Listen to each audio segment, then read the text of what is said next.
Some betrayals are so subtle they take decades to be discovered, hidden behind false smiles and embraces that hurt more than any blade.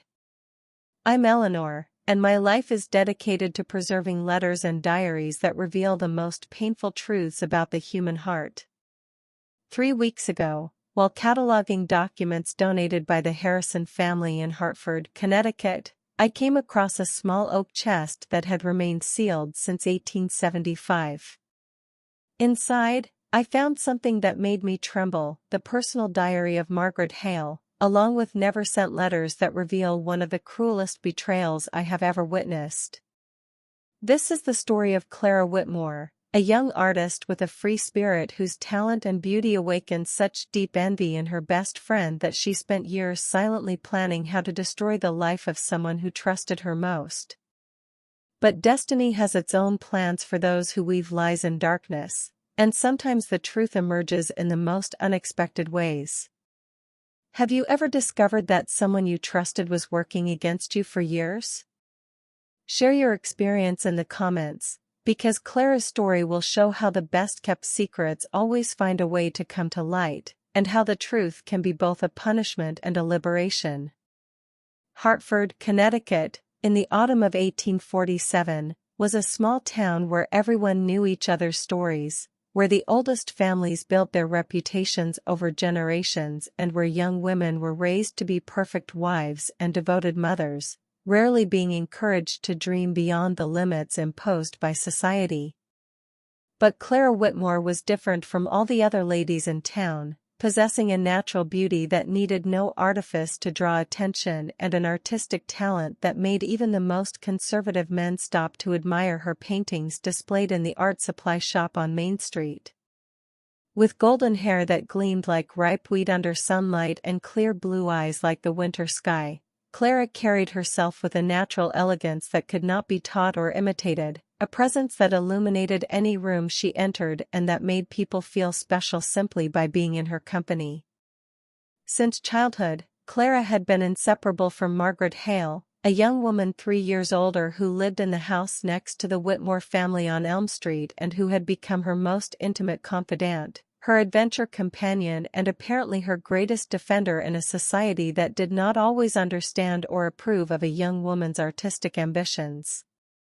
Margaret was Clara's physical opposite: dark, straight hair, deep brown eyes, and a more discreet beauty that required careful attention to be noticed, but she possessed sharp intelligence and social skills that allowed her to navigate Hartford society's complexities with a dexterity that Clara had never developed. Where Clara was spontaneous and genuine, Margaret was calculating and careful. Where Clara painted her feelings on vibrant canvases, Margaret wrote her thoughts in diaries she kept carefully hidden. Where Clara trusted completely in those she loved, Margaret observed, analyzed, and planned each social move as if it were a chess game. The friendship between the two had begun when Clara was only 8 years old and Margaret 11, establishing from early on a dynamic where the older one assumed the role of protector and counselor to the younger one, guiding Clara through social complexities she did not naturally understand and defending her against criticism from those who considered it inappropriate for a young woman to dedicate herself to the arts with such passion. Margaret seemed genuinely proud of Clara's talents, praising her paintings with enthusiasm, encouraging her to participate in local exhibitions, and even helping her organize her art materials and find the best places to paint outdoors during the most beautiful seasons of the year. For Clara, Margaret represented not just a dear friend, but a chosen sister who understood her dreams and aspirations in a way that even her own family could not completely understand. What Clara could not perceive, behind the encouraging smiles and constant supportive words, was that Margaret carried within herself a dark and corrosive feeling that grew with each compliment Clara received, each admirer who approached to contemplate her works, each moment when attention naturally turned to her younger and more talented friend. Margaret had learned from early age to hide her true feelings behind a mask of kindness and support, developing an almost supernatural ability to demonstrate enthusiasm for successes that internally left her consumed by envy, to celebrate achievements she secretly wished were hers, and to encourage dreams she silently hoped would never come true. The constant presence of James Ashford in both young women's lives added an even more complex and dangerous layer to the conflicted feelings Margaret carried regarding her dearest friend. James was the son of one of Hartford's most influential families, heir to a fortune built through investments in textile manufacturing and properties that extended throughout the county, a 24-year-old young man whose Yale education and European travels had refined a natural intelligence and sensitivity that set him apart from other men of his social position.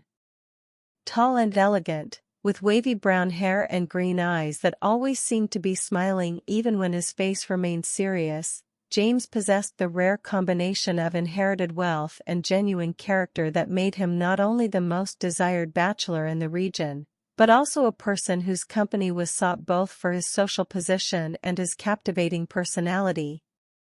James had met Clara and Margaret when they were still teenagers, during a church picnic organized by his family to celebrate the completion of the new wing of the local hospital they had financed, and from the first encounter he had shown a special affinity with Clara that was evident to all observers, except Clara herself, who interpreted his attention as mere politeness from someone well-educated and socially conscious. He sought opportunities to visit her in her improvised studio in the Whitmore house attic, spent hours talking with her about art, literature, and the progressive ideas he was finding in his readings, and demonstrated genuine interest in her work that went far beyond the polite admiration most people offered to young women's artistic activities. Margaret observed each of these interactions with attention she could disguise as friendly interest, but which internally tortured her with an intensity that grew proportionally to the obvious affection James felt for Clara. She had fallen in love with James the moment she met him, at 17, developing a secret passion she fed through carefully constructed fantasies where he discovered her feelings and declared he had been waiting for someone exactly like her. For years, Margaret had interpreted each polite smile from James as a sign of potential romantic interest, each casual conversation as evidence that he was beginning to see her as something more than just the friend of the young woman for whom he clearly harbored special feelings. Margaret's torture intensified dramatically when James inherited the entire family fortune after his father's sudden death in a carriage accident in the winter of 1846. Transforming him not only into the richest man in the region but also into the most coveted bachelor by all families with daughters of marriageable age. The change in his social position meant he now had complete freedom to choose his wife based on personal preference rather than family considerations, and Margaret knew with absolute certainty that his choice would be Clara, unless something was done to alter the natural course of events that seemed inevitably to lead to their engagement. It was during this time of growing desperation and envy that an opportunity arrived in Hartford that Margaret immediately recognized as the answer to her most secret prayers. A French art merchant, Monsieur Philippe Dubois, was visiting several American cities in search of young talents to take to study in Paris, offering complete scholarships to promising artists who demonstrated both technical skill and creative originality. When he saw Clara's paintings on display in the Main Street shop, he was so impressed that he immediately sought out the Whitmore family to discuss the possibility of Clara joining the next group of American students he would take to France at the end of summer.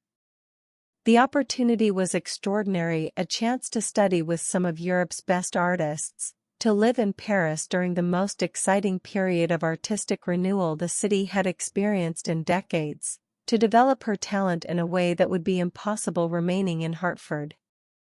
It was exactly the kind of opportunity Clara had dreamed of for years, but which she had never believed could actually materialize for a young woman from a small interior town in the United States. The Whitmore family was divided about the proposal. Her parents recognized their daughter's exceptional talent but worried about the dangers and improprieties of allowing a single young woman to travel alone to a foreign country, while Clara was torn between her passion for the arts and her increasingly deep feelings for James. It was Margaret who became the most enthusiastic defender of the Paris opportunity, arguing with a passion that surprised even Clara with its intensity and apparent sincerity. "Clara, dearest," she said during an afternoon they spent together in the Whitmore garden, her words carefully chosen to sound like the most loving advice possible. "This is the chance of your lifetime, the opportunity that defines an artist's destiny. You've always said you felt there was something greater waiting for you beyond Hartford's borders, and now the universe is offering exactly that. How can you hesitate before such an extraordinary gift?" Margaret continued her arguments for weeks, visiting Clara daily to discuss the practical aspects of the trip, helping her research Parisian art schools, and even offering to help with travel preparations if Clara decided to accept Monsieur Dubois's proposal. What made Margaret's advice particularly persuasive was how she approached the issue of Clara's relationship with James, acknowledging her feelings but arguing that true love would survive temporary separation, while a lost artistic opportunity might never present itself again. "If James truly loves you," Margaret argued with logic that seemed irrefutable, "he'll wait for you and be proud of your successes in Paris. And if he's not capable of waiting, then you'll discover he wasn't the right man for you before making the mistake of committing to someone who doesn't truly value your talents and ambitions." Clara found comfort in these words, especially because they came from someone she knew genuinely cared about her happiness and who would never give her advice that could harm her. Clara's final decision to accept the opportunity to study in Paris was influenced by a conversation she had with James on a July afternoon, when he found her painting by the Connecticut River and sat beside her on the grass to watch her work. "Clara," he said with a seriousness she had rarely seen in him, "I need to tell you something important, something I've been feeling for a long time but haven't had the courage to express." Clara felt her heart accelerate, expecting the declaration she had dreamed of hearing, but James continued in a way she had not anticipated. "You possess extraordinary talent, something that transcends anything I've seen in these parts, and it would be selfish of me to try to influence a decision that could determine your entire artistic future. If you have the chance to study with Europe's best masters, you must follow that path, regardless of any other consideration." James spoke about his admiration for her art, about how she had expanded his own understanding of beauty and creativity, about how he believed she was destined to create works that would be remembered long after all the people of their generation were forgotten. His words were beautiful and sincere, but to Clara they sounded like a gentle rejection, as if he were encouraging her to leave because he did not feel the same romantic feelings for her that she harbored for him. She interpreted his encouragement as evidence that he saw her primarily as a talented artist and dear friend, but not as a woman he could be in love with, and this interpretation made the decision to accept the Paris opportunity simultaneously easier and more painful. Margaret was present during Clara's farewell at the end of August 1847, helping with the last travel preparations, organizing an intimate farewell party with closest friends, and offering all the emotional support Clara needed to face the difficult separation from everything and everyone she loved. On the morning of departure, as Clara prepared to board the carriage that would take her to Boston and then to the ship that would transport her to France, Margaret embraced her with tears in her eyes and promised to write regularly, keep in touch with James to report how he was progressing, and take care of all personal details Clara was leaving behind. "I'll be here when you return," Margaret said, holding her friend's hands with an intensity Clara interpreted as genuine devotion, "and I'll have so many stories to tell about everything that happened while you were conquering the Parisian art world." What Clara could not know, as the carriage drove away from Hartford taking her toward the greatest adventure of her life, was that Margaret was experiencing a complex mixture of genuine sadness at her friend's departure and a deep relief she struggled to hide even from herself.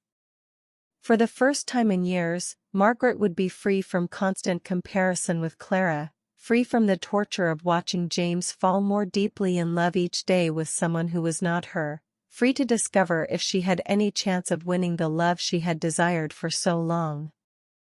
In the privacy of her room that night, Margaret wrote in her diary the words that revealed her true feelings. Clara finally left, and although I miss her as a friend, I cannot deny the relief I feel knowing that now James will be able to see me truly for the first time, without the distraction of her luminous presence overshadowing all other women around him. Perhaps now I can discover if all these years of patience and hope can finally be rewarded. Clara's first months in Paris were exactly as wonderful and challenging as she had expected, studying with masters who expanded her technical understanding and artistic vision in ways she had never imagined possible, living in a charming boarding house in the Latin Quarter surrounded by other young artists from around the world, and discovering an independence and self-confidence she had never developed during her protected years in Hartford. Her letters to Margaret during this period were long and enthusiastic, full of detailed descriptions of her classes, her fellow students, the galleries and museums she visited, and the ways her art was evolving under the influence of everything she was learning. She also expressed her homesickness, particularly for Margaret and James, and her desire that both could be there to share her discoveries and successes.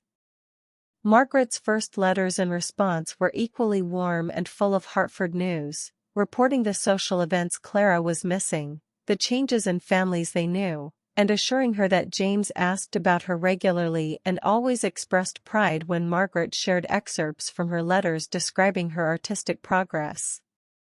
But gradually, during the winter of 1847 and spring of 1848, Margaret's letters became less frequent and briefer, containing fewer personal details and more general news that could have been written to any distant correspondent.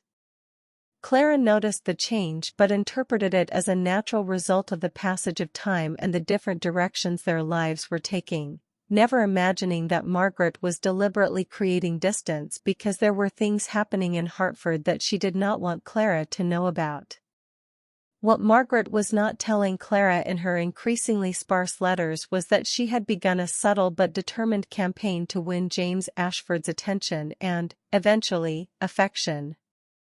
She started by organizing small social gatherings at her house, always with plausible excuses but always including James on the guest list, positioning herself as a gracious and intelligent hostess who could offer him the kind of intellectual companionship he clearly valued. Margaret discovered that, without Clara's presence to dominate his attention, James was much more receptive to her conversations, interested in her opinions about books they had both read, and grateful for the company of someone who understood his social position and the responsibilities that came with his wealth and influence.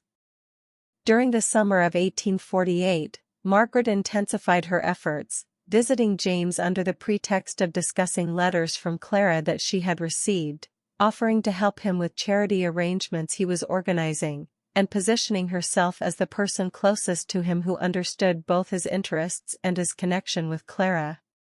She was careful never to criticize Clara directly or give any indication that she was trying to replace her in James's affections, instead simply making herself indispensable as a confidant and companion, someone he could trust to understand his emotional complexities and offer the kind of support he needed during the period of loneliness Clara's absence had created.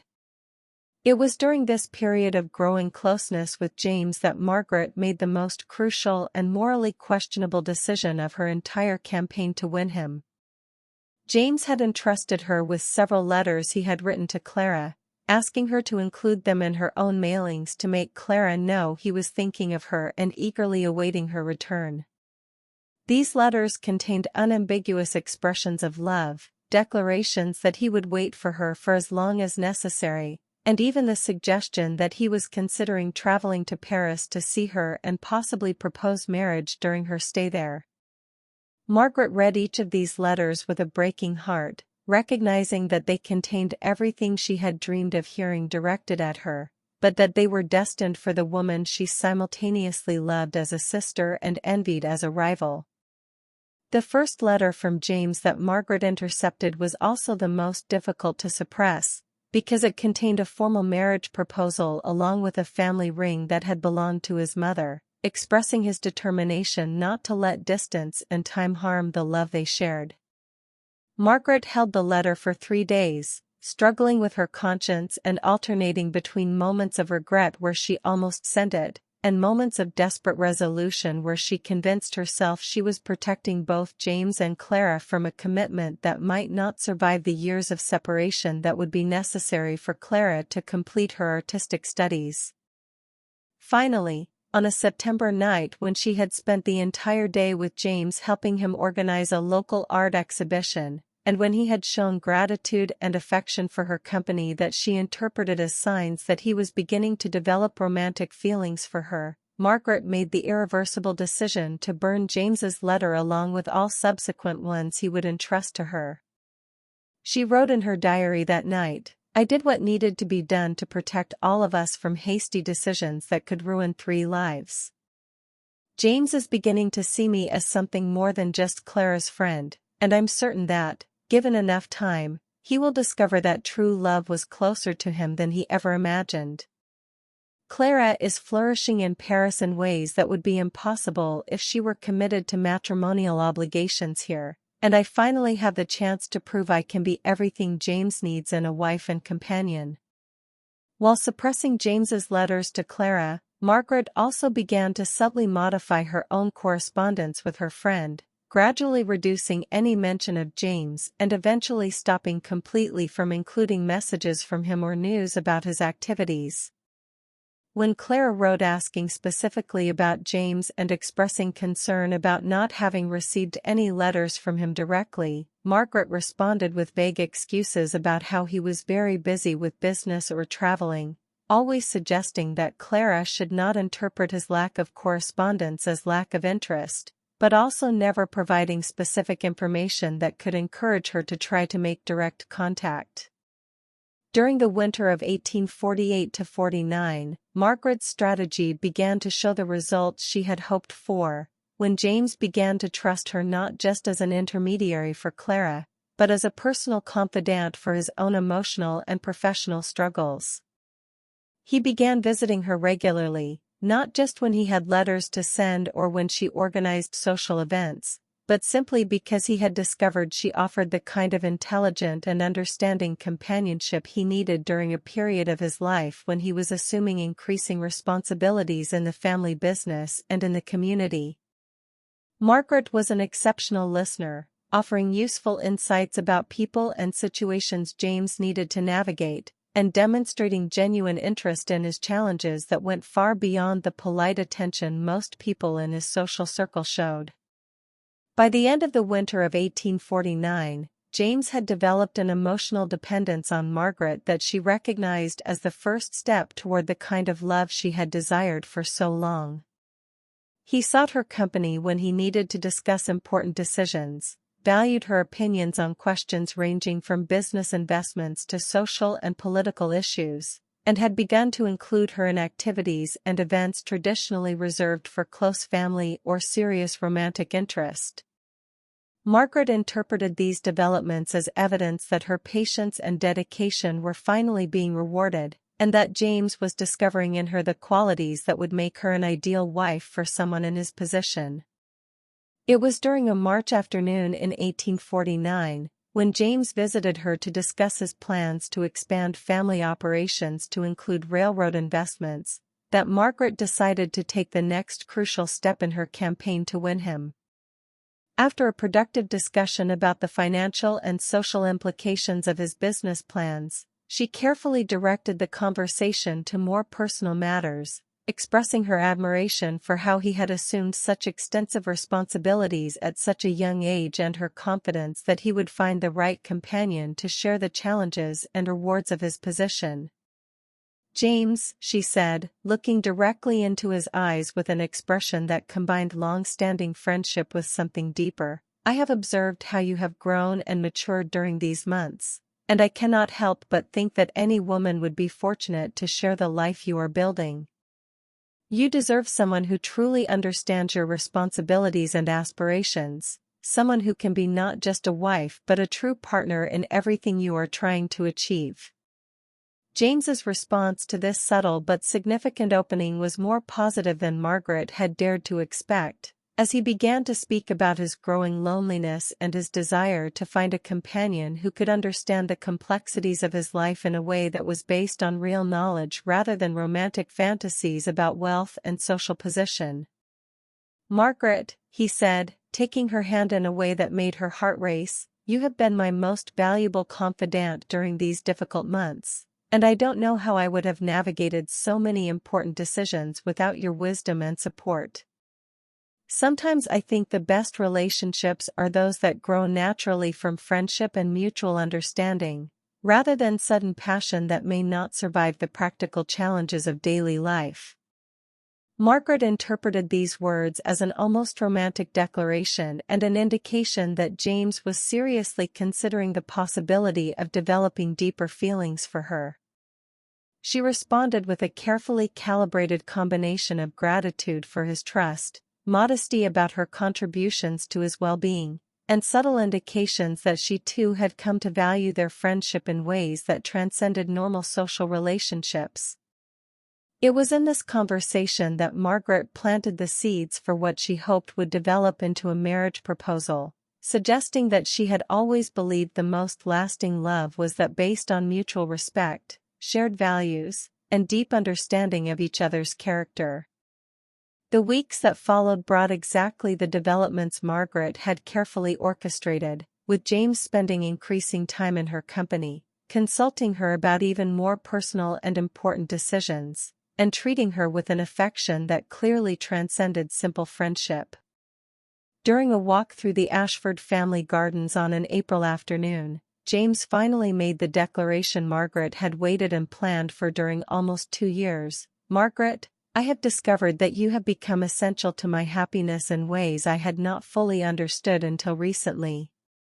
You offer everything I could wish for in a wife: intelligence, kindness, understanding of my responsibilities, and the ability to be a true partner in the life I am trying to build. I would like to know if you would consider accepting my marriage proposal."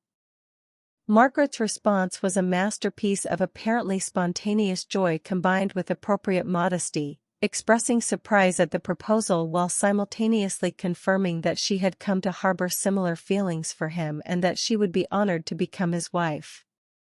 She managed to convey the impression that her feelings for him had developed gradually and naturally, without any indication of the years of planning and manipulation that had created the circumstances making the proposal possible.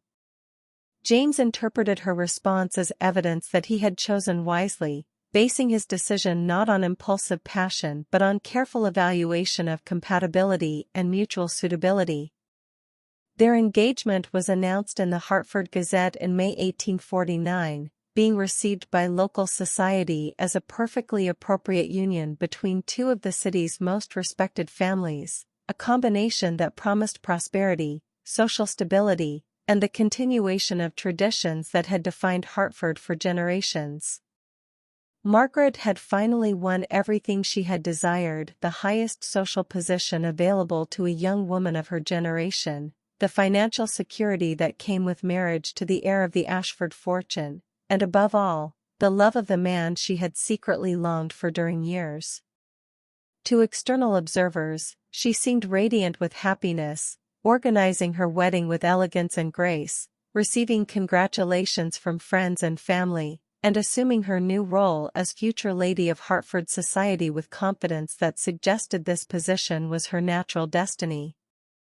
But Margaret's joy was complicated by constant anxiety about Clara and the possibility that her friend might return from Paris before the wedding was consummated and her victory became irreversible.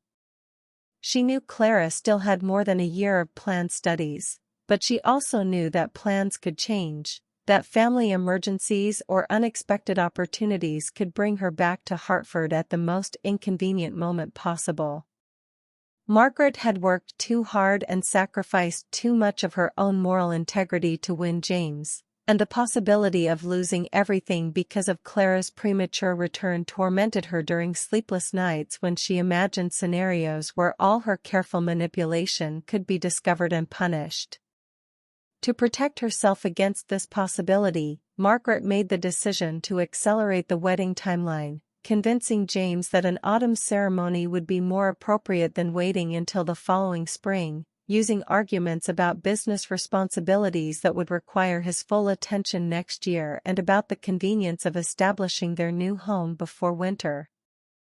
James readily agreed to her arguments, interpreting her desire for a shorter engagement as evidence of her eagerness to begin their life together, never suspecting that Margaret was racing against time to ensure her marriage became a fait accompli before any external force could interfere. Margaret and James's wedding was held at Hartford's Episcopal Church on a clear October morning in 1849, with 300 guests present to witness the union that consolidated not only love between two individuals, but alliance between two influential families whose combined fortunes would make them one of the dominant forces in regional economy and politics. Margaret was stunning in a white silk dress with lace imported from Brussels, carrying a bouquet of white roses grown in the Ashford family gardens, radiating happiness that seemed perfectly genuine to all present. James was equally elegant in his formal attire, treating his new wife with the gentleness and affection that made many observers comment on how perfectly matched they seemed, how natural it was to see them together, and how obviously destined for each other they were. During the reception that followed at the Ashford estate, Margaret circulated among guests with the grace of someone who had been born for that position, receiving congratulations, making small talk that demonstrated her intelligence and refinement, and generally behaving in ways that confirmed for all present that James had chosen wisely and that Hartford had gained a new society hostess who would honor the traditions established by previous generations of Ashford women. She danced the first dance with her new husband under crystal chandeliers imported from Europe, in a ballroom decorated with flowers that had cost more than many families earned in an entire year, surrounded by people who represented everything she had aspired to achieve during her entire life. But even during the most triumphant moments of her wedding day, Margaret could not completely suppress the guilt she carried about the methods she had used to achieve her position, nor the anxiety about Clara and the possibility that future discoveries could threaten the happiness she had finally attained. She had developed the habit of writing in her diary every night, and her entries during the period of her engagement and marriage revealed the complexity of her feelings, genuine joy at having won James, pride in her social elevation, but also persistent guilt about Clara and fear that her secrets might eventually be discovered. A typical entry from her diary during this period said, "Today was perfect in every aspect. James treated me with such tenderness and attention that I almost managed to forget how I got here. But late at night, when he slept beside me, I could not avoid thinking about Clara and imagining how she would react if she knew her best friend had married while she was away pursuing dreams I encouraged because I knew her absence would give me the opportunity one had been waiting for so long. Sometimes I wonder if I did the right thing, but then I look at everything we have together and I remember that love cannot be forced. If James truly loved Clara as much as he thought he did, he would not have been able to develop feelings for me so completely." Margaret and James's honeymoon in Saratoga Springs was everything she had imagined it would be. 2 weeks of exclusive attention from her new husband, treatment like a princess at the best hotels, and the satisfaction of being seen as half of a couple that clearly represented American high society success and elegance. James was attentive and affectionate, treating her with the combination of respect and affection she had observed in successful marriages among their known families, and expressing gratitude for the happiness she had brought to his life in ways that convinced Margaret she had made the right choices and that her marriage would be successful regardless of how it had been achieved. When they returned to Hartford to establish their life as a married couple, Margaret assumed her new roles as James's wife and local society lady with energy and competence that impressed even those who had known her for years. She organized elegant dinners for James's business partners, established a routine of social visits that maintained important connections with other influential families, and began to get involved in charity activities that increased her prestige in the community while also making genuine differences in the lives of less fortunate people. Margaret had discovered she possessed a natural talent for the social and organizational aspects of being a wealthy wife, and genuinely enjoyed the responsibilities and opportunities that came with her new position. During the first months of her marriage, Margaret also began to gradually modify how she corresponded with Clara, making her letters even more sparse and less personal, always with excuses about how busy she was with her new married life, but never specifically mentioning that she had married James. She justified this omission to herself, arguing that such important news should be communicated personally when Clara returned, and that telling her by letter would only cause unnecessary pain during a period when Clara should be concentrating on her artistic studies. Margaret also completely stopped mentioning James in her letters, creating the impression that she had lost contact with him or that he had moved from Hartford. Clara, absorbed in her studies and the exciting artistic life she was building in Paris, initially did not notice the growing gaps in Margaret's correspondence or the complete lack of news about James. Her own life was so full of new experiences, creative challenges, and relationships with other young artists from around the world that she interpreted the growing silence from home as natural evidence that everyone was following their own lives while she was absent. When she occasionally worried about the lack of communication from James, Clara consoled herself remembering Margaret's words about how true love would survive temporary separation, and assuming he was respecting her desire to concentrate on her studies without emotional distractions. It was only during the winter of 1850-51, almost 3 years after her departure from Hartford, that Clara began to feel real concern about the lack of communication from home and decided to take measures to re-establish direct contact with James. She wrote a long and affectionate letter, expressing her longing, describing her growth as an artist, and suggesting that perhaps it was time for them to discuss their future together and the possibility of her returning to Hartford earlier than originally planned. Clara sent the letter directly to James instead of through Margaret, hoping that direct contact could clarify any misunderstanding that might have caused his silence. When Clara's letter arrived at the Ashford house at the end of March 1851, it was Margaret who intercepted it, as she had assumed the habit of sorting all correspondence that arrived as part of her duties as a wife responsible for managing the domestic aspects of family life. Margaret immediately recognized Clara's handwriting and felt her heart stop when she realized her friend had decided to write directly to James, bypassing the intermediation that had allowed Margaret to control communication between them for years. The letter represented exactly the kind of threat Margaret had feared since her marriage, the possibility that Clara could discover the truth about what had happened during her absence and potentially destroy the happiness Margaret had worked so hard to achieve. Margaret read Clara's letter with growing panic, realizing that her friend was clearly expecting a response from James and that her lack of response could lead Clara to make additional investigations that could reveal the truth about the marriage. For a moment, Margaret considered delivering the letter to James and confessing everything she had done, but quickly realized that such a confession would destroy not only her marriage but also her reputation in the community, making her a social pariah who would be remembered forever as the woman who had betrayed her best friend to steal her fiancé. Instead, Margaret made the desperate decision to burn Clara's letter along with all the other letters from James she had intercepted over the years, eliminating physical evidence of her betrayal while praying that Clara would eventually stop trying to make contact.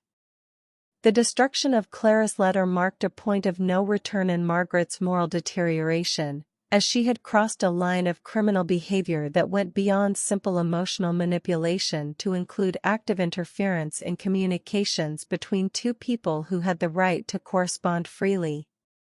Margaret knew she was committing an act that would be considered both morally despicable and legally questionable if discovered, but her determination to protect her hard-won position overcame any remaining ethical considerations she might have maintained.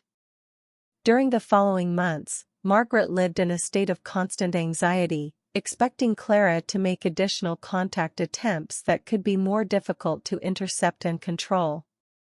She developed the habit of checking the mail multiple times daily, carefully questioning James about any correspondence he might have received at the office, and monitoring social conversations for any mention of Clara or possible news of her imminent return to Hartford. Margaret also began to suffer from insomnia and physical anxiety she struggled to hide from James, fearing he might interpret her agitation as evidence of problems in their marriage rather than recognizing it as the result of her guilt about methods she had used to win him. Spring and summer 1851 passed without additional incidents, allowing Margaret to begin to relax and believe that perhaps Clara had finally accepted James's silence as an indication that he had lost interest in her and moved on with his life. Margaret allowed herself to begin planning a long-term future with James that would not be threatened by revelations about the past, imagining the children they would have, the increasingly elevated social positions they could achieve, and the permanent respectability that would come with years of successful marriage that would erase any questioning about how their union had begun. It was during this period of relative peace and growing security that Margaret began to make the most revealing entries in her diary, documenting not only her past actions but also her thoughts and justifications for choices she was beginning to recognize as morally questionable.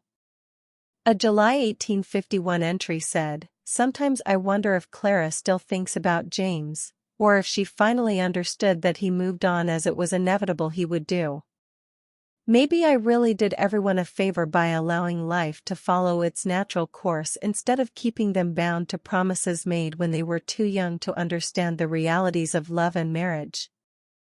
James is happy with me in ways I believe he never could have been with Clara. We understand each other perfectly, share the same values about family and society, and have built something together that is based on mature understanding rather than juvenile passion."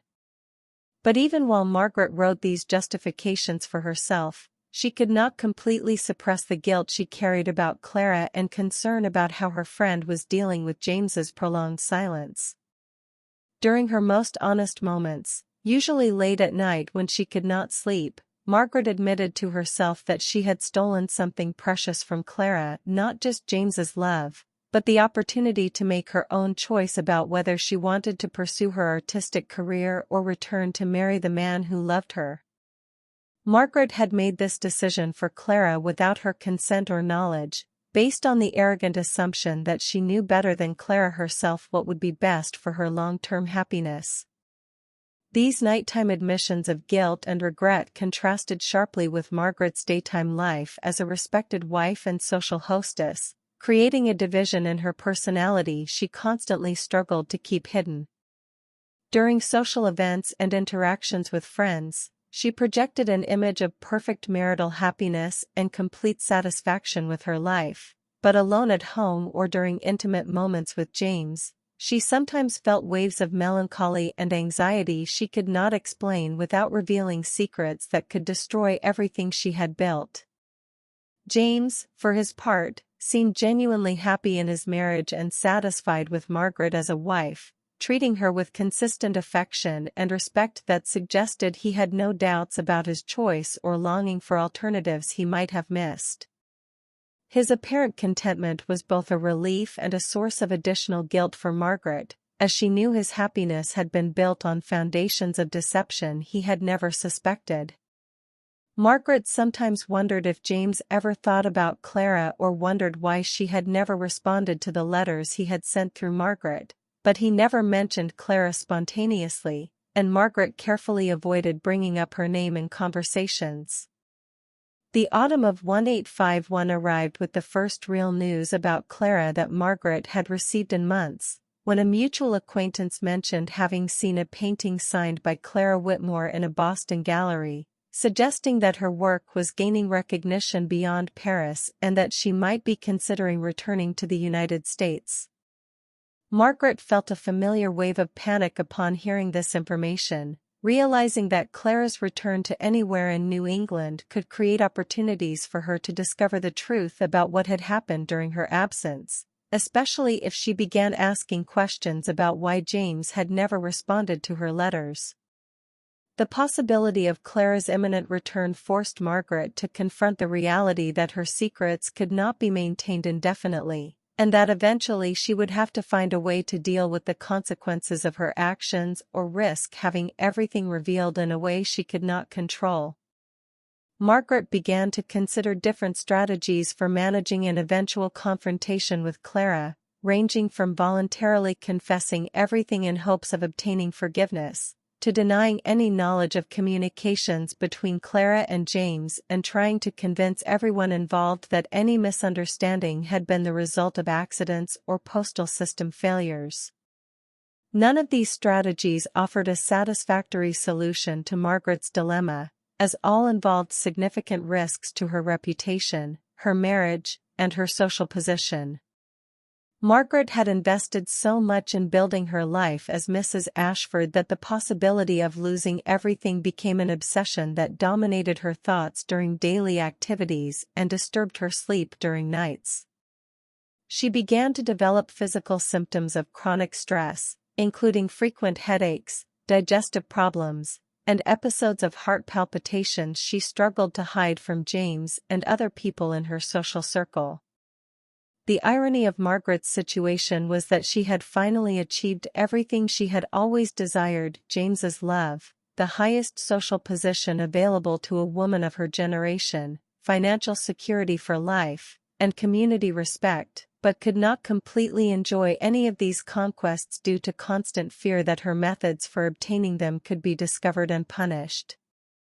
Margaret had learned the brutal lesson that happiness built on foundations of deception can never be completely genuine or secure, regardless of how perfectly it might seem from the outside.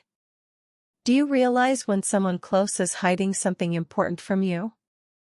Margaret had become master at showing only what was convenient, smiling while keeping secrets that could change everything. At this moment in the story, Clara still lived her Parisian adventure, not knowing that her best friend had stolen not only her love letters, but the very love of her life. If you have ever gone through a betrayal by someone you trusted completely, leave a comment sharing how it was to discover the truth. Your experience can help others who are facing similar situations, and reminds me why it is so important to preserve these stories that show how time always reveals who people really are around us. The winter of 1852 arrived in Hartford with unusual severity, bringing snowstorms that isolated the city for weeks and created an atmosphere of confinement that intensified the emotional tensions Margaret had been struggling to suppress for months. James was spending more time at home due to weather conditions that made business travel impossible, which meant more opportunities for intimate conversations Margaret feared could reveal inconsistencies in her stories about the past, more moments when she needed to perform perfect happiness while carrying the weight of secrets that were becoming increasingly difficult to bear. During a particularly stormy afternoon in January, when they had been confined to the house for days, James casually mentioned that he had found some old letters while organizing his papers in the office, including correspondence from friends he had not seen for years. James's casual mention of old letters made Margaret's heart race, as she immediately feared he might have found some evidence of her interception of Clara's letters, or that he might be testing her reaction to confirm suspicions he had developed about her activities. But when James continued talking, it became clear he was simply being nostalgic about old friendships and had not discovered anything that could threaten Margaret directly. Still, the incident served as a disturbing reminder of how fragile the security Margaret had built was, and how accidental discoveries could destroy everything she had worked to achieve at any moment. It was during this period of intensifying anxiety that Margaret made the decision she would later recognize as the most significant mistake of her entire cover-up campaign. Worried about the possibility that physical evidence of her actions could be accidentally discovered, Margaret decided to consolidate all the compromising documents she had accumulated over the years: James's unsent letters, Clara's intercepted correspondence, and other materials that could reveal the extent of her manipulation, into a single secret hiding place where she could control them more effectively. She chose a small oak chest she had inherited from her grandmother, equipped with a secure lock and small enough to be easily hidden, but large enough to contain all the documents that needed to be kept secret. Margaret spent several nights carefully transferring all compromising materials to the chest, organizing them chronologically and also including selected pages from her own diary that contained the most revealing confessions about her motivations and methods. She had developed the habit of writing increasingly detailed diary entries during the years of her campaign to win James, documenting not only her actions but also her thoughts and justifications, unknowingly creating a complete record of her betrayal that would be devastating if discovered by anyone. Margaret included these diary pages in the chest because she believed keeping them together with other secret documents would make them safer than leaving them scattered among more innocent entries in her regular diaries. The decision to consolidate all evidence of her guilt in a single location was motivated by the apparently sound logic that it would be easier to protect one hiding place than multiple ones, but it also created a situation where accidental discovery of the chest would result in complete exposure of all her secrets simultaneously rather than gradual revelations she might have been able to manage or explain. Margaret hid the chest in a secret compartment she created by removing some floorboards in her sewing room, a space James rarely visited and where she could regularly access the documents if she needed to review them or add new materials. During the following months, Margaret developed a routine of checking the chest weekly, sometimes removing documents to reread them and sometimes adding new diary entries that documented her evolving thoughts about her situation. These regular visits to the hiding place became a form of therapeutic ritual for Margaret, offering her an opportunity to honestly confront her actions and feelings in complete privacy, away from the performances of marital happiness she maintained for James and Hartford society. The diary entries she added to the chest during this period were notably different from her regular writing, being much more honest about her guilt and anxiety, more critical of her own moral choices, and more revealing about the psychological toll maintaining secrets was taking on her mental and physical health. A typical entry from this period said, "I could not sleep again last night, waking several times with nightmares where Clara appeared at our door demanding explanations I could not provide without destroying everything. James asked if I was feeling well, and I had to lie again, adding one more lie to the mountain of dishonesty upon which I built our life together. Sometimes I wonder if I deserve to lose everything as punishment for what I did, but then I remember how James treats me with genuine love and I convince myself I found a way to be happy that does not hurt anyone now that Clara apparently accepted that he moved on." Spring 1853 brought developments that validated Margaret's worst fears about Clara's imminent return, when she learned through social conversations that a young American woman had caused a sensation in Parisian artistic circles with a series of paintings exploring themes of longing and loss, and that this artist was planning to return to the United States for an exhibition that would include stops in several New England cities. Although the artist's name was not specifically mentioned in the conversations Margaret heard, she immediately suspected it was Clara, and her suspicion was confirmed a few weeks later when she saw an article in a Boston newspaper describing the successes of Miss Clara Whitmore of Hartford, Connecticut, and announcing her upcoming American tour. The news that Clara was not only returning to the United States, but specifically planning to visit cities near Hartford, created a panic crisis for Margaret that she desperately struggled to hide from James. She knew Clara would inevitably ask questions about why James had never responded to her letters, that people in Hartford might mention Margaret's marriage in conversations with Clara, and that any serious investigation of the events of the past 6 years would reveal inconsistencies that could not be explained without confessing the truth about her manipulation. Margaret also realized that Clara, as an established artist returning triumphantly from European studies, would be a figure of considerable interest to Hartford society, making it impossible to avoid social encounters where she would have to confront her former friend personally. Faced with the inevitable prospect of confrontation with Clara, Margaret began to develop desperate strategies to protect her secrets, including the possibility of selectively confessing some of her actions to James in hopes he could help her manage the situation, or even considering leaving Hartford temporarily with excuses about health problems that would require treatment in distant locations.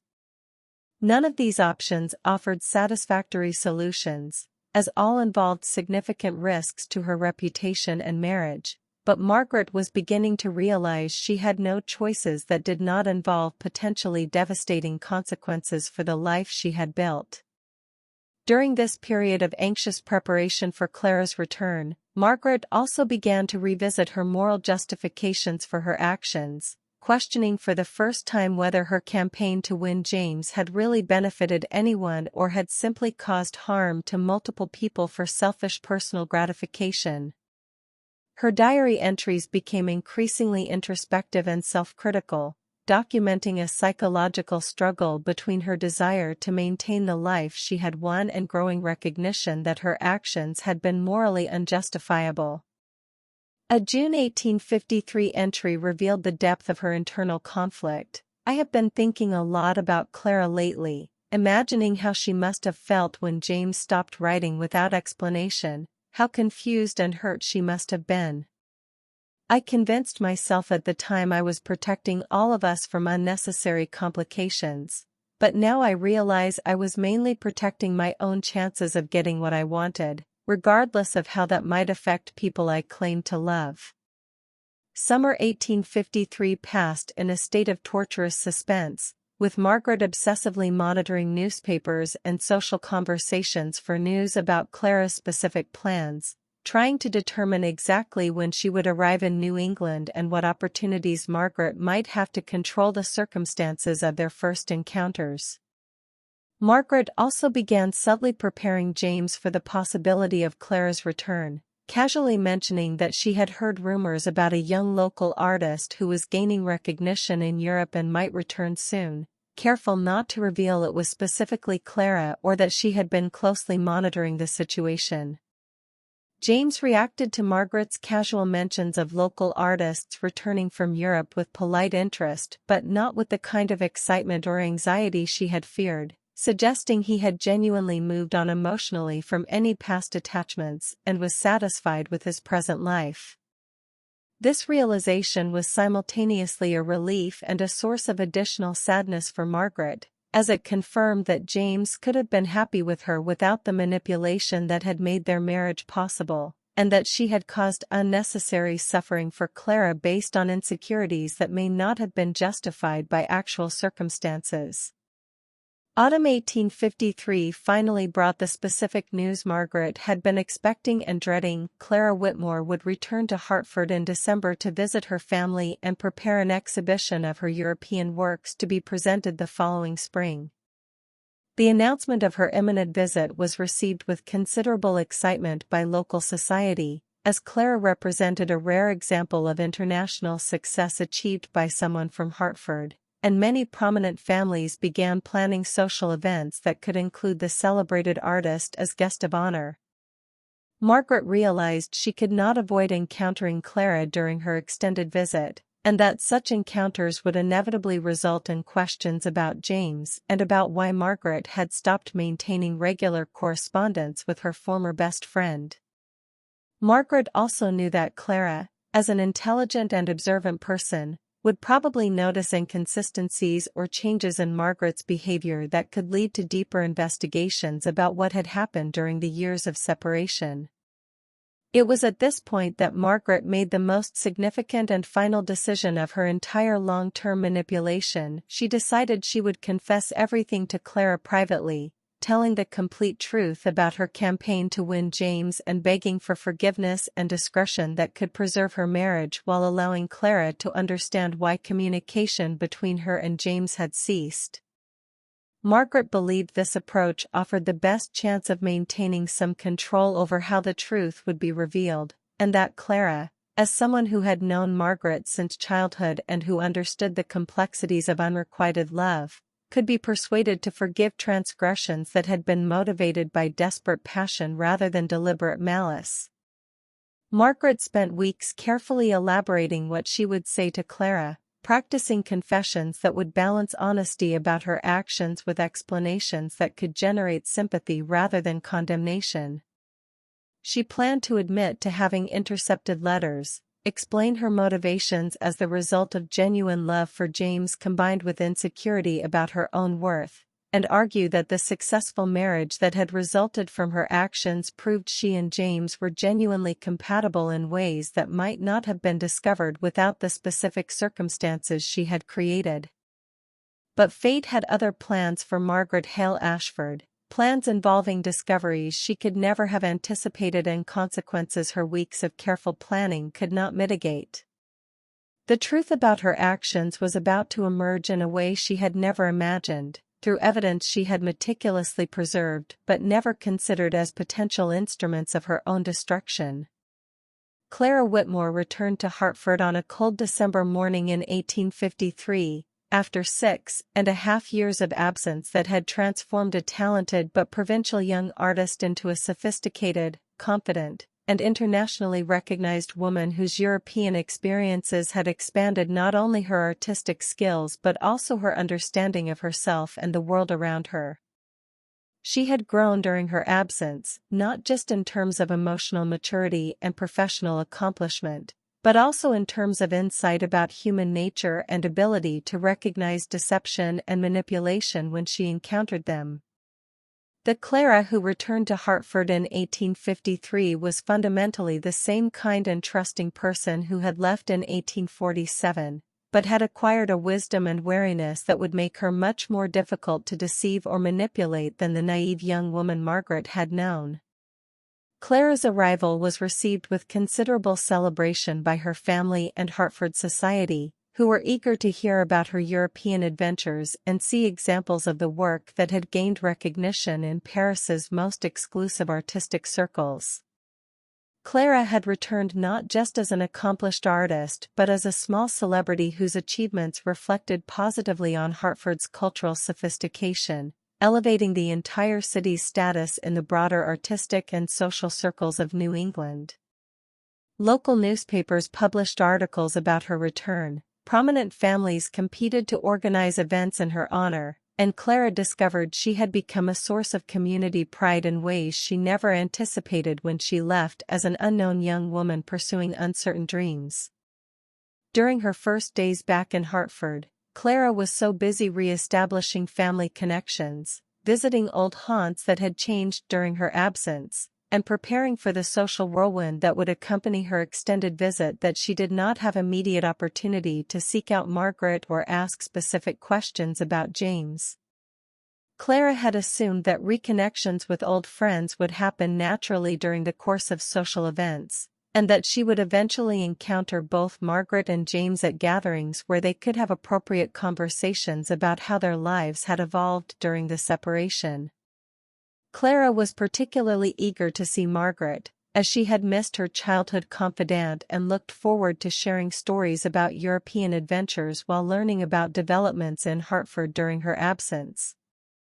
The first opportunity for Clara to encounter Margaret came during a reception organized by the Hartford Ladies' Literary Society on a December afternoon, an event designed specifically to honor Clara's achievements and welcome her back to the community. Margaret had agonized about attending this event, knowing it would be impossible to avoid Clara but also recognizing that not attending would create suspicions that could lead to difficult questions about why she was avoiding her old friend. Margaret decided to attend but planned to keep interactions with Clara brief and superficial, hoping to postpone any serious conversations until she had more opportunity to prepare adequately for the confrontation she knew was inevitable. When Clara entered the reception room, she immediately attracted the attention of everyone present, radiating confidence and sophistication that made clear how much she had grown during her European years. She moved through the crowd gracefully, accepting congratulations and answering questions about her artistic development with enthusiasm that demonstrated genuine joy at being home. Margaret watched these interactions from across the room, studying Clara carefully to determine if there were changes in her personality or demeanor that might affect how she would react to the revelations Margaret was planning to make. What Margaret observed during these initial interactions was both reassuring and troubling. Clara appeared to have retained the essential kindness and openness that had characterized her since childhood, but she also displayed sharpened powers of observation and increased confidence in her own judgment that suggested she would not be easily deceived or deflected if she became suspicious about anything. Margaret also noticed that Clara occasionally scanned the room as if she was looking for someone specific, and Margaret suspected she was hoping to encounter James at the social gathering. When Clara finally approached Margaret during the reception, greeting her with genuine warmth and obvious pleasure at seeing her old friend again, Margaret felt simultaneous relief and terror at having to perform happiness at their reunion while knowing how much damage she had caused Clara during the intervening years. "Margaret, dearest!" Clara exclaimed, embracing her with affection that made Margaret's heart break with guilt. "You look wonderful, and I have missed you so terribly during all these years. I kept hoping to hear from you more frequently, but I understood that life continues for everyone while I was away pursuing my dreams." Margaret responded with carefully calibrated enthusiasm, expressing joy at Clara's return and admiration for her achievements, while carefully avoiding specific questions about why her correspondence had become so infrequent. Margaret also made no mention of her marriage to James, planning to reveal that information later when she could control circumstances more completely. During their brief conversation at the reception, Margaret focused primarily on asking Clara about her European experiences, using her genuine interest in Clara's artistic development as a way to redirect conversation away from potentially dangerous topics about what had happened in Hartford during Clara's absence. Clara, for her part, seemed genuinely pleased to be reconnecting with Margaret but also appeared to notice subtle changes in her old friend's demeanor that she could not quite identify. Clara had developed heightened sensitivity to social dynamics during her years navigating complex European artistic communities, and she detected an undercurrent of tension or anxiety in Margaret that seemed inconsistent with the joy that should characterize a reunion between lifelong friends. Clara did not pursue these observations during the public reception, but she made a mental note to explore them during future private conversations with Margaret. During the conversation at the reception, Clara also asked casually about James, expressing surprise that she had not heard from him during her European sojourn and wondering how he had been occupying himself during the intervening years. Margaret's response to this question was carefully prepared but ultimately unsatisfactory, offering vague comments about James being busy with business responsibilities and traveling frequently, while suggesting that Clara would probably encounter him at future social events during her extended visit. Clara accepted these explanations at face value during the public conversation, but Margaret's obvious discomfort when discussing James made Clara curious about what might have changed in Hartford's social dynamics during her absence. During the days following Clara's return, her social calendar became increasingly busy with events organized to honor her homecoming and provide opportunities for the community to celebrate her achievements. Clara found herself attending dinner parties, cultural events, and informal gatherings where she was consistently treated as guest of honor, receiving attention and admiration that was gratifying but also occasionally overwhelming after years of more private artistic life in Paris. During these social interactions, Clara gradually began to piece together a picture of changes that had occurred in Hartford during her absence, including marriages, business developments, and social realignments that had reshaped community dynamics. It was during a dinner party hosted by a prominent Hartford family in late December that Clara first learned definitive information about Margaret's marriage to James, a discovery that came as a complete shock because neither Margaret nor anyone else had mentioned this significant development during previous conversations.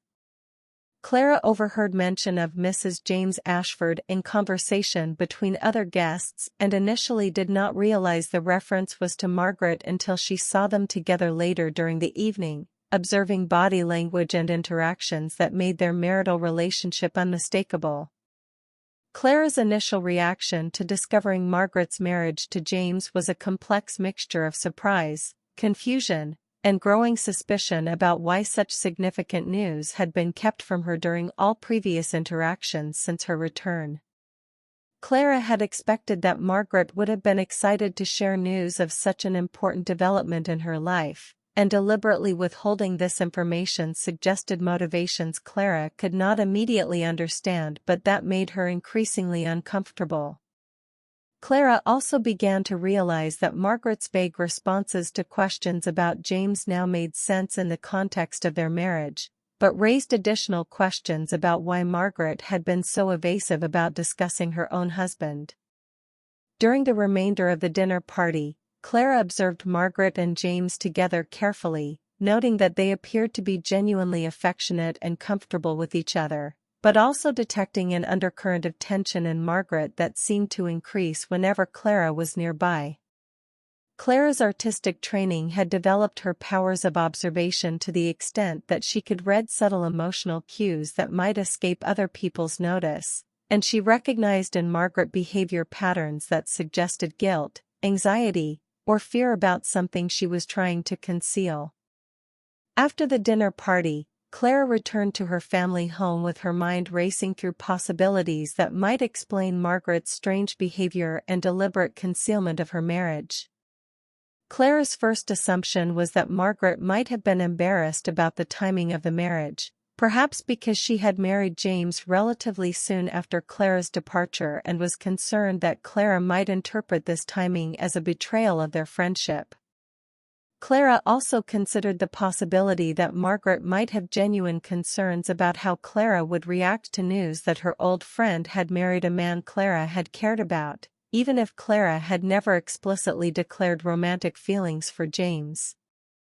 But as Clara reflected more deeply on the patterns she had observed, she began to suspect that something more serious might be involved in Margaret's behavior. Clara remembered that Margaret had been the primary correspondent during the early months of her European sojourn, and that correspondence had gradually diminished until it ceased entirely. Clara also remembered that she had attempted to write directly to James several times during her years away, but had never received responses that she had interpreted as an indication that he had moved on emotionally and did not wish to maintain correspondence with someone who was pursuing a different life path. Now, with knowledge that Margaret and James had married, Clara began to wonder whether there might have been interference with her attempts to maintain communication with Hartford friends, and whether Margaret's role as intermediary might have involved manipulation that prevented normal development of relationships that should have continued during Clara's absence. Clara's suspicions were still theoretical at this point, but growing discomfort with Margaret's behavior motivated her to begin investigating what had actually happened during the years she had been away. Clara's investigation began casually, with careful questions directed to family members and old friends about the timeline of Margaret's courtship and marriage with James, social dynamics that had prevailed during the period of Clara's absence, and any peculiarities or unusual aspects of how relationships had developed among people Clara had known since childhood. Clara was careful to frame these questions as natural curiosity about developments she had missed rather than suspicions about deliberate manipulation, but she was systematic in gathering information that might help her understand the discrepancies she was beginning to notice. What Clara discovered during this informal investigation was information that gradually confirmed her growing suspicions that something irregular had occurred during her absence, and that Margaret had played a significant role in whatever manipulation had taken place. Family members and friends mentioned that Margaret had seemed particularly eager to share news about Clara's European adventures during the early months of her absence, but had gradually stopped mentioning Clara entirely in social conversations. Several people also commented that James had seemed subdued or disappointed about something during the period when he should have been celebrating new business successes and increasing social prominence. Most significantly for Clara's developing understanding of the situation, she learned that Margaret's courtship with James had developed relatively quickly after a period when she had appeared to be deeply involved in facilitating communications between Clara and her Hartford friends.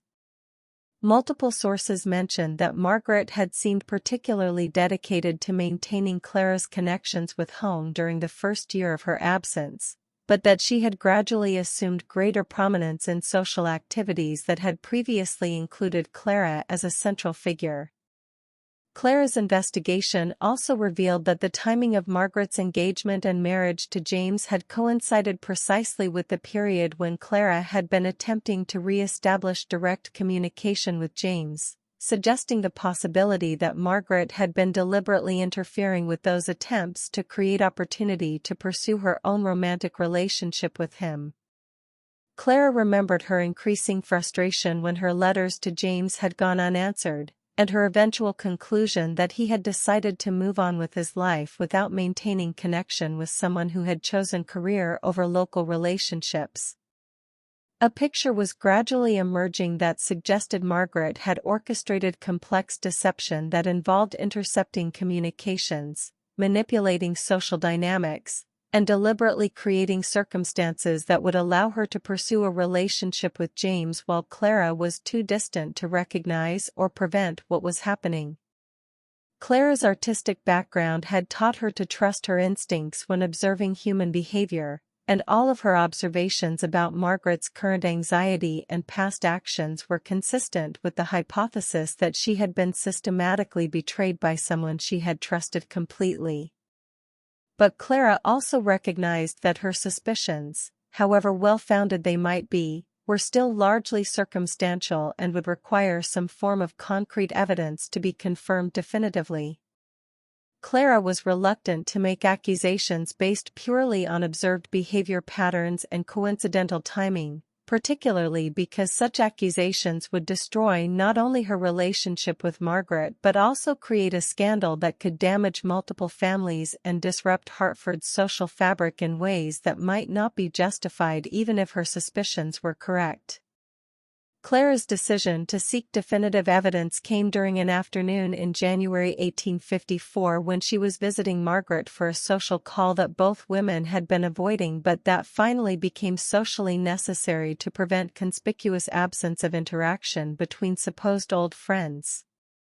Margaret had invited Clara for tea, planning to use the controlled environment of her own home to attempt the conversation where she could confess her actions while managing Clara's reactions more effectively than would be possible during a public social gathering. The tea visit began awkwardly, with both women struggling to find comfortable conversational ground between the history of their close childhood friendship and current tension that neither could acknowledge directly.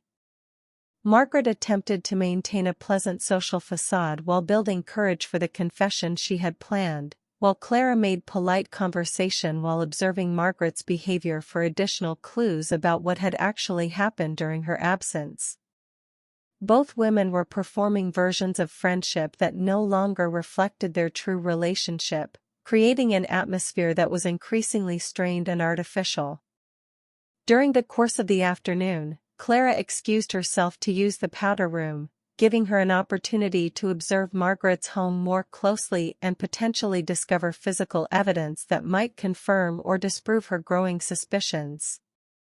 Clara's artistic training had developed her skills in visual observation to the extent that she noticed details that might escape other people's attention, including small inconsistencies in furnishing or personal items that might reveal information about the timing of Margaret's marriage or other aspects of her recent history. It was during this brief exploration that Clara noticed something that would change everything: a small oak chest positioned in the corner of Margaret's sewing room, partially concealed behind bolts of fabric but visible enough to someone who was looking carefully. Clara recognized the chest immediately, because she had given it to Margaret as a present during their teenage years, and she remembered that Margaret had used it to store personal treasures and private writings. Clara also noticed that the chest appeared to have been accessed recently, because dust patterns around its base were inconsistent with dust elsewhere in the room, suggesting someone had moved it within recent days or weeks. Clara's discovery of the familiar chest created irresistible temptation to investigate whether it might contain evidence that could resolve the questions that had been troubling her since learning about Margaret's marriage. Clara knew that examining the contents of the chest without permission would be a serious violation of privacy and social propriety, but her growing conviction that she had been deliberately betrayed created moral justification for taking desperate measures to discover the truth.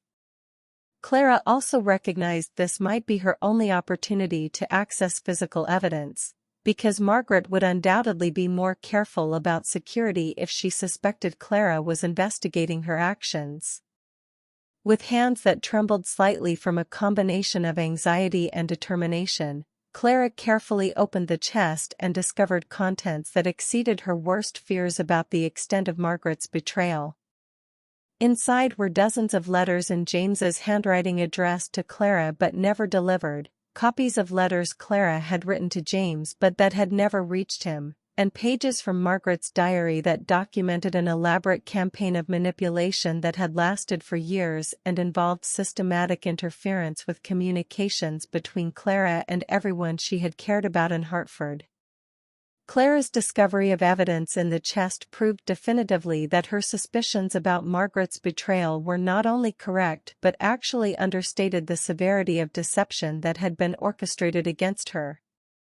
Margaret had not simply failed to deliver occasional letters or allowed misunderstandings to develop naturally; she had conducted a deliberate, systematic campaign to destroy Clara's relationships while positioning herself to benefit from the isolation she had created.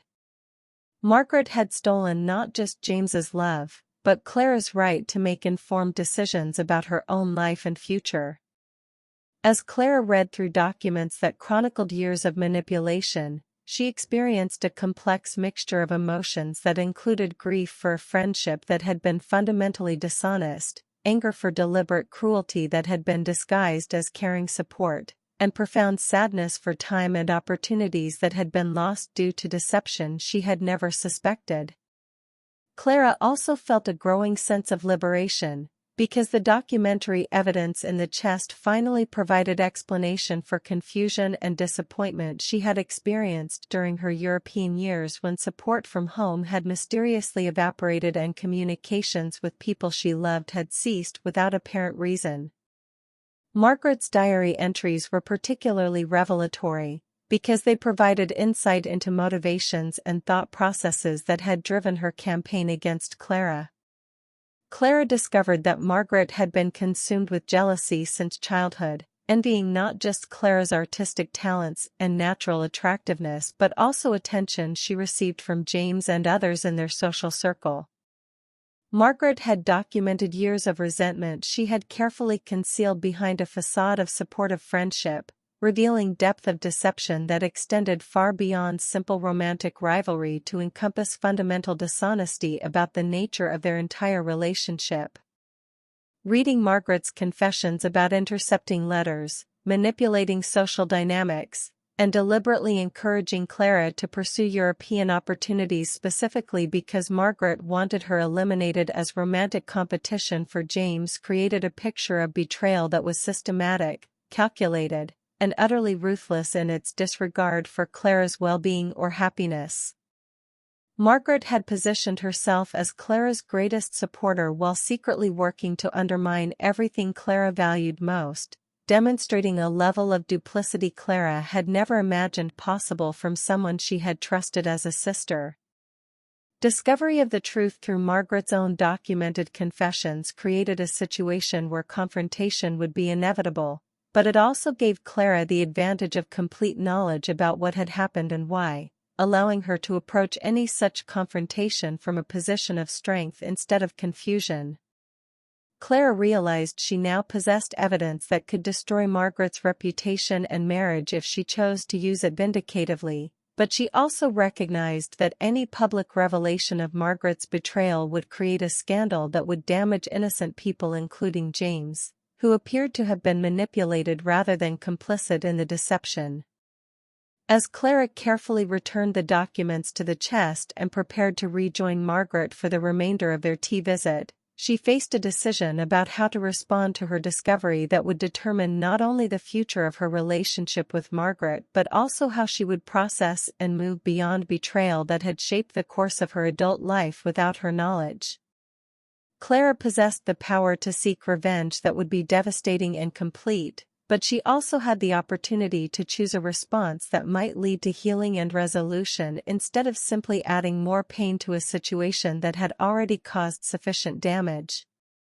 The truth had finally been revealed, and now Clara would have to decide what to do with knowledge that would either destroy more lives or create opportunity for justice that transcended simple revenge. The truth Clara had discovered in Margaret's chest was so devastating that she needed several minutes to completely process the implications of years of systematic betrayal documented in the own words of the woman she had considered her dearest sister. Clara sat on the floor of Margaret's sewing room, surrounded by evidence of manipulation that had shaped her entire adult life in ways she had never imagined, struggling to control emotions that ranged from pure fury to deep sadness for the loss of a friendship she now realized had never been real in the way she had believed. The artist Clara, trained to observe details and interpret meanings, now saw with terrible clarity how each encouragement Margaret had offered for her Parisian career had been motivated not by genuine love and support, but by desperate desire to remove a rival who was preventing Margaret from winning the man she had desired for years. Margaret had meticulously documented not only her actions, but her thoughts and justifications, creating a record that revealed the depth of her envy and the extent of her planning to destroy Clara's life while building her own upon the wreckage of that destruction. The diary pages showed how Margaret had rationalized each act of betrayal as necessary for the greater good, how she had convinced herself she was protecting everyone involved from unnecessary complications, and how she had gradually lost any sense of moral guilt about methods she recognized as questionable but justified through the results she had managed to achieve. Margaret had become so skilled at self-deception that her written confessions revealed someone who genuinely believed her actions had been motivated by love rather than selfishness, demonstrating a capacity for self-delusion that was almost more disturbing than the betrayal itself. But perhaps the most painful aspect of Clara's discovery was realizing how Margaret had used her own trusting nature against her, exploiting Clara's tendency to see the best in people and assume good intentions even when evidence suggested otherwise. Margaret had been able to maintain her sabotage campaign for years because Clara had never suspected that someone who showed so much affection and support could simultaneously be working to destroy her happiness. And this exploitation of trust represented a violation that went beyond simple romantic theft to include fundamental corruption of Clara's ability to trust intimate relationships. Margaret had taught Clara, without Clara realizing it, that the people closest to us are capable of the most devastating betrayals, a lesson that could affect all of Clara's future relationships in ways Margaret probably had never considered when planning her manipulation campaign. When Clara finally managed to compose herself enough to return to the room where Margaret was waiting with tea that had grown cold during her prolonged absence, she carried with her not only devastating knowledge about the betrayal that had been perpetrated against her, but also a strange sense of liberation that came from finally understanding mysteries that had tormented her for years.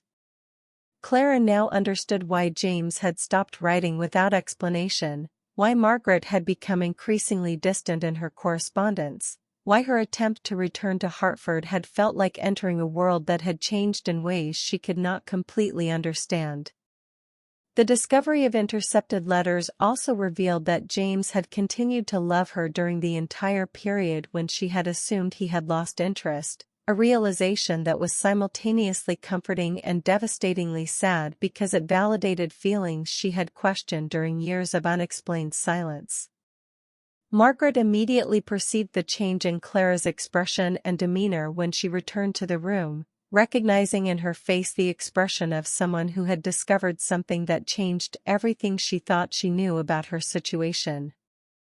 Margaret had been so consumed by anxiety about Clara's return and possible consequences for her secrets that she had developed hypervigilance about any sign that her betrayal might have been discovered, and Clara's obvious transformation confirmed her worst fears about what had happened during Clara's prolonged absence from the room. Margaret tried to maintain an appearance of normalcy, offering apologies about the tea that had cooled and making casual comments about various topics that might divert attention from whatever Clara might have discovered, but her own attempts to seem natural only confirmed for Clara that Margaret was aware something significant had happened. The conversation that followed between the two women was a masterclass in indirect communication, with Clara carefully testing Margaret's knowledge about various aspects of her life during the years of absence, while Margaret struggled to determine exactly how much Clara had discovered and what would be the best strategy to minimize damage that could result from potential revelations. Clara asked about the timeline of Margaret's courtship and marriage with James, expressing apparently innocent surprise about how quickly the relationship had developed after so many years of platonic friendship, while carefully observing Margaret's reactions to confirm whether her fears about discovery were justified. Margaret responded with explanations she had prepared during weeks of anxious planning, describing how her relationship with James had evolved naturally from friendship to romance during the period when Clara was absent, but her responses contained inconsistencies and tensions that confirmed for Clara that the official version of events did not correspond to the reality that had been documented in Margaret's diary. During this carefully orchestrated exchange, both women were simultaneously performing roles that no longer reflected their true feelings or knowledge, Clara playing the former friend who was genuinely curious about developments in Hartford, Margaret playing the happy wife who was eager to share her joy with a longtime confidante. But beneath these performances, much more complex emotional currents were flowing, with Clara struggling to control anger and sadness while watching Margaret continue to lie to her even when confronted with indirect evidence that her lies had been discovered, while Margaret experienced growing panic as she realized that all her weeks of planning for this confrontation had not adequately prepared her for the reality of having to lie directly to someone who clearly knew at least part of the truth about her actions. It was during a moment when Margaret was explaining how she had lost touch with Clara during the period of her marriage that Clara decided to reveal she knew the truth, doing so in a way that would be both devastating and definitive. Clara interrupted Margaret mid-sentence, looking directly into her eyes with an intensity that made Margaret stop talking immediately, and said with a voice that was controlled but loaded with emotion, "Margaret, I found your letters. All of them. The ones James wrote to me that you never sent, the ones I wrote to him that you intercepted, and the pages from your diary where you document years of planning to destroy my life while pretending to be my greatest defender. I know exactly what you did and why you did it, and now you're going to tell me what you intend to do to correct at least part of the damage you caused." Margaret's reaction to Clara's revelation was a complete collapse of all the defenses she had built during years of cover-up, because direct confrontation with documented evidence of her actions eliminated any possibility of denying or minimizing the extent of her betrayal. Margaret began to cry immediately, not the calculated tears she had planned to use if necessary to evoke sympathy, but genuine sobs of someone whose carefully constructed world was crumbling completely. Margaret had lived in constant fear of this moment for years, imagining dozens of different scenarios about how she might manage discovery of her secrets, but the reality of having to confront Clara while being faced with evidence of her own documented confessions was more devastating than anything she had anticipated in her worst fantasies. "Clara, please." Margaret managed to say through her tears, "I can explain everything. I can make you understand why I did what I did. I never wanted to hurt you. I thought I was protecting all of us from complications that could have made everyone unhappy. I loved James for so many years, and when you went to Paris, I thought maybe fate was giving us a chance to discover if we could be happy together without the complications of commitments you had made before being ready for marriage." Clara listened to Margaret's attempted explanations with an expression that combined incredulity with growing anger, because even in the moment when Margaret was confronted with undeniable evidence of her betrayal, she was still trying to justify her actions as motivated by concern for others instead of admitting she had acted purely to serve her own interests regardless of cost to people she claimed to love. Clara had expected that discovery would force Margaret to take responsibility for her actions, but instead she was witnessing another performance designed to evoke sympathy and minimize accountability for choices she had made systematically over a period of years. "Margaret," Clara said with a voice that was steady but filled with barely controlled fury, "you stole 6 years of my life. You encouraged me to go to Paris not because you believed in my dreams, but because you wanted me eliminated as competition for the attention of a man you knew preferred me to you. You systematically intercepted communications that could have maintained relationships that were important to me. You manipulated social dynamics to serve your own romantic ambitions, and you documented all of this in your own handwriting as if it were some kind of strategic campaign instead of systematic betrayal of someone who trusted you completely." Clara continued her confrontation with Margaret, detailing specific instances of manipulation she had discovered in diary entries, pointing out contradictions between Margaret's current explanations and confessions she had written when she thought they would never be discovered, and demanding not just admission of guilt but also concrete actions to address damage that had been caused by years of systematic deception. Clara also made clear she possessed physical evidence that could destroy Margaret's reputation and marriage if she chose to use it vindicatively, but that she preferred to find resolution that would address wrongs without causing unnecessary harm to innocent people including James. Margaret's responses to Clara's detailed accusations evolved from attempted justifications to desperate pleading for forgiveness, as she recognized that denial was impossible when confronted with her own written confessions and that her only hope for preserving anything of the life she had built was to convince Clara to show mercy that Margaret herself had never extended during years of systematic betrayal. Margaret begged Clara to understand that her actions had been motivated by love instead of malice, that she had genuinely believed everyone would be happier with arrangements she had orchestrated, and that she was willing to do anything necessary to make amends for harm she had caused. But Clara had moved beyond wanting apologies or explanations to wanting justice that would address not just personal wrongs that had been committed against her, but also broader principle that actions have consequences and that people who betray trust should face accountability for their choices. Clara had spent years developing inner strength and independence during her European sojourn, and she was no longer willing to accept treatment that diminished her worth or agency simply to maintain social harmony or preserve appearances that benefited others at her expense. The conversation between Clara and Margaret extended well into evening, with both women working through complex emotions that had been building for years and trying to find a path forward that could address past wrongs while allowing both of them to move on with their lives in constructive rather than destructive ways. Clara discovered that confronting Margaret directly was simultaneously more satisfying and more exhausting than she had anticipated, because while she finally received acknowledgement of betrayals that had been committed against her, she also had to confront the reality that a friendship that had been central to her childhood and adolescence had been fundamentally dishonest in ways she would never be able to fully repair or trust again.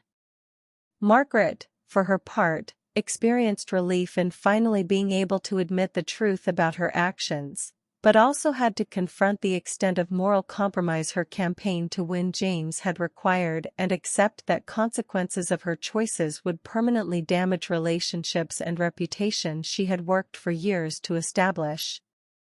Margaret had won everything she thought she wanted: James's love, elevated social position, financial security, but discovery of her methods meant she would never be able to enjoy these conquests without fear that truth about how she had achieved them might be revealed and punish her for successes that had been built on foundations of systematic betrayal.